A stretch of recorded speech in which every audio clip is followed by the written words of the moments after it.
এই কথাগুলি বলার কারণ হচ্ছে, পৃথিবীর অন্য সব ধর্মের কথা আমি বলবো না, সেই ধর্মগুলি কি জীবনমুখী নাকি জীবন বিরোধী, কিন্তু বৌদ্ধ ধর্ম হচ্ছে জীবনমুখী একটি ধর্ম, জীবন বিরোধী কোনো ধর্ম নয়।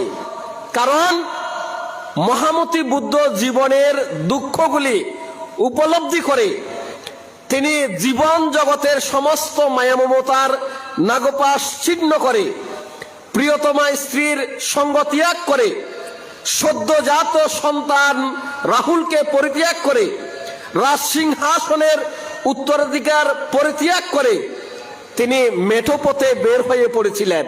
কেন? মানুষের দুঃখ মুক্তির জন্য।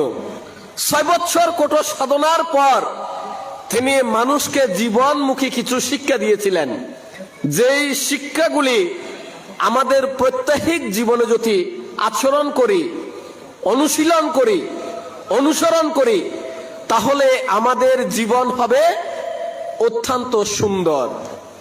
উপাসক উপাসিকা মণ্ডলী, আমি সুনির্দিষ্ট কিছু বিষয় নিয়ে আপনাদের সামনে আলোচনা করতে চাই। খুব কঠিন কোনো বিষয় নিয়ে আমি আপনাদেরকে ধর্ম দেশনা করব না, জীবনমুখী কিছু কথাবার্তা বলতে চাই। কেমন?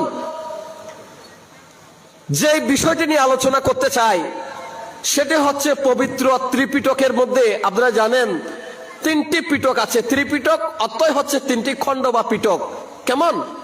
সে 3টি পিটক হচ্ছে কি? প্রথম হচ্ছে সূত্র পিটক, আর দ্বিতীয় হচ্ছে বিনয় পিটক, তৃতীয় হচ্ছে অভিধর্ম পিটক।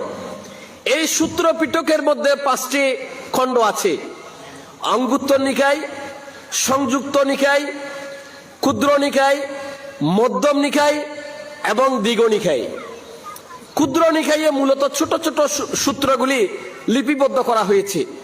এই ক্ষুদ্র নিকায়ে আরো 15টি গ্রন্থ আছে, যেমন ধরুন ধম্মপদ, মিলিন্দ প্রশ্ন, এরকম অনেক গ্রন্থের নাম আপনারা জানেন। তো এই গ্রন্থগুলি হচ্ছে মূলত ক্ষুদ্র নিকায়ের অন্তর্গত। আর মধ্যম নিকায়ে আকারে মাঝারি ধরনের সূত্রগুলিকে স্থান দেওয়া হয়েছে। আর সূত্র পিটকের যে দীঘনিকায় নামক একটি গ্রন্থ আছে, এই দীঘনিকায়ের মধ্যে আকারে বড় এবং দীর্ঘ সবচেয়ে গুরুত্বপূর্ণ সূত্রগুলিকে স্থান দেওয়া হয়েছে, যেমন সামান্যপল সূত্র, ব্রহ্মজাল সূত্র এবং সাতিপাঠান সূত্র, মহাপরিনির্বাণ সূত্রের মতো গুরুত্বপূর্ণ সূত্রগুলিকে। কেমন?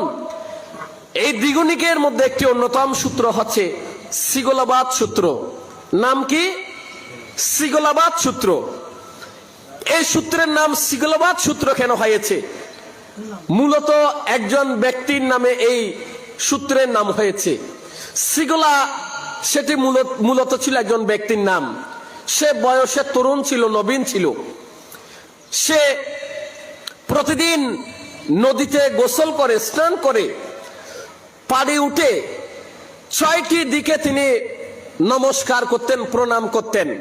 কয়টি দিকে? 6টি দিকে। আমার কথা সবাই বুঝছেন তো নাকি? বুঝতেছেন? আমাকে আঞ্চলিক ভাষায় ধর্ম দেশনা করতে বলেছিল, কিন্তু আঞ্চলিক ভাষা আমি পারি, কিন্তু কখনো আঞ্চলিক ভাষায় আমি ধর্ম দেশনা করিনি। ভুলভাল হয়ে যাবে বলে আমি আঞ্চলিক ভাষায় বলছি না। নিশ্চয়ই আপনারা সাধু ভাষা বুঝতেছেন। এখন সবাই এখানে এডুকেটেড পারসন, আমার মনে হয় না বুঝার কিছু নেই।